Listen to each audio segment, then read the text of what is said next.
বেতিকান্দি ইস্যুতে ফ্ল্যাট জেহাদ তত্ত্ব উড়িয়ে দিলেন কাছাড়ের পুলিশ সুপার রমনদীপ কৌর। শহরের নাগরিকদের কাছে আবেদন রাখলেন কেউ যেন এই তত্ত্বকে প্রশ্রয় না দেন। এছাড়া যারাই সোশ্যাল মিডিয়ায় এই খবরকে ছড়িয়ে দিয়ে কমিউনাল অ্যাঙ্গেল দেওয়ার চেষ্টা করেছেন তাদের ধরপাকড় করা হবে। সাইবার সেল এতে নজরদারি শুরু করেছে, ফলে সর্বাবস্থায় সাম্প্রদায়িক সম্প্রীতি বজায় রাখার অনুরোধ করেছেন কাছাড়ের এসপি। ব্যুরো রিপোর্ট, তরঙ্গ টিভি বাংলা। पिछले महीने 19 जून से जो बारिश शुरू हुआ, जिसके कारण पूरा सिलचर शहर में पानी हुआ, उसमें इरिगेशन डिपार्टमेंट से कुछ दिन पहले हमारे पास एक कंप्लेंट आई थी, जिसमें उन्होंने लिखा था कि वहाँ का जो बांध है वो टूट गया है। They also did not know कि वो बांध कैसे टूटा है। सो बेस्ड ऑन दैट उन्होंने हमको इन्वेस्टिगेशन करने के लिए दिया। हमारी प्रिलिमिनरी इंक्वायरी में जब हमको पता चला कि इसमें कुछ लोग हैं जिन्होंने इसको बांध को तोड़ा है, तो उस इन्वेस्टिगेशन के ऊपर फाइनली हमने अभी तक 4 लोगों को एप्रीहेंड किया है।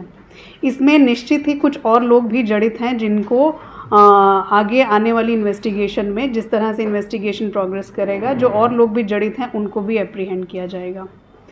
बट इसी बीच हमारे नोटिस में कुछ सोशल मीडिया पे, कुछ व्हाट्सएप ग्रुप्स पे, कुछ वेब पोर्टल्स पे और कुछ न्यूज़ चैनल्स पे भी, some of the local and some national channels पे भी कुछ इस तरह का न्यूज़ सामने आ रहा है, जिसमें इसको अलग अलग नाम दिए जा रहे हैं, जिसमें इसको अलग अलग कॉनोटेशन दिया जा रहा है। तो उसमें मेरी तरफ से एक ही बात क्लियर है कि इसमें किसी भी तरह का कोई कम्युनल एंगल नहीं है। जिस तरह से इसको प्रोजेक्ट किया जा रहा है, सो मेरी अपील है to the various social medias, to the various channels कि काइंडली बिना फैक्ट्स के, बिना एविडेंस के र्यूमर्स को मत फैलाइएगा।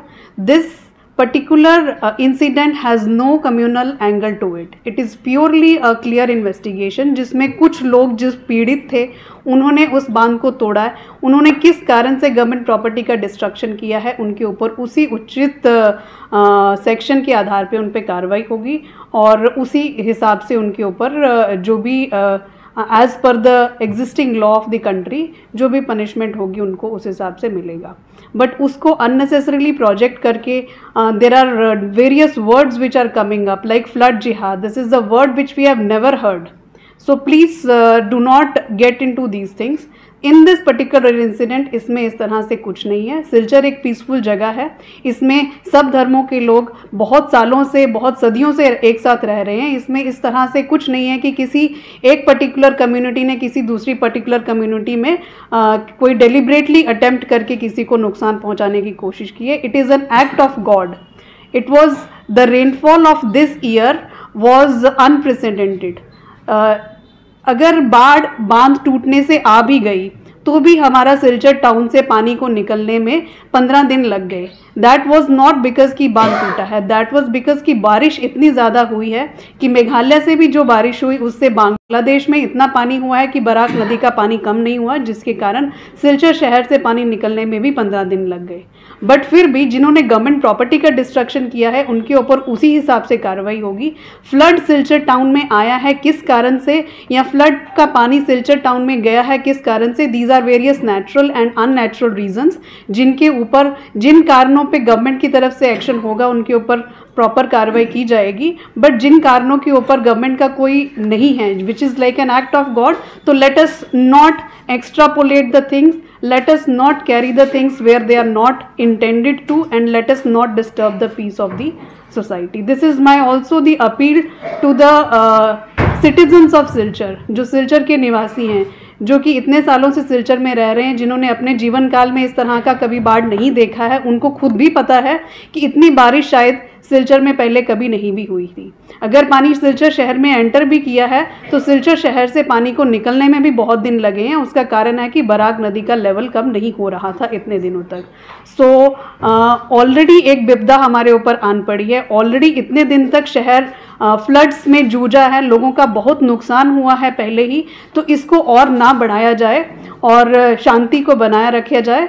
This is my appeal to the Silchar citizens also. उस तरह से भी जिन सोशल मीडियाज़ की जो हमारे नोटिस में आए हैं उनके ऊपर भी जो डिजिटल हमारा साइबर सेल ने जिस तरह से उसको लेकर आया to our notice, will work on that as well. उस पर भी प्रॉपर एक्शन होगा। जिन के सोशल मीडिया हैंडल से इस तरह की खबरें प्लेटफॉर्म में फैली हैं उनके ऊपर भी प्रॉपर एक्शन होगा। इन दी करंट इन्वेस्टिगेशन 4 लोगों को अप्रीहेंड किया गया है, तो अभी भी वो पुलिस कस्टडी में है for the further investigation and further interrogation, तो will proceed as we find the evidence. अच्छा मैम, ये too premature for me to say anything at this moment without investigation. इन चारों को छोड़ के जिस दिन डीसी मैडम गया था विधायक कि इस तरह अभी इन्वेस्टिगेशन उसमें चल रहा है। जिन 4 लोगों को पकड़ा गया है उनमें एक कॉन्ट्रैक्टर भी है, सो उसमें फर्दर जिस तरह से निकल के आएगी which will be various kinds of investigation which I have already told you कि it could have any ramifications, any different angles, so will investigate all angles. जिनको को अरेस्ट किया As I told you in the beginning only, कि we have a few more names which will be taking into custody very soon. any government officials in that case? Too premature for me to say at this moment of investigation. कुछ conspiracy आपको लगे कि जैसा कि claim किया जा रहा है? नहीं, no conspiracy to that effect.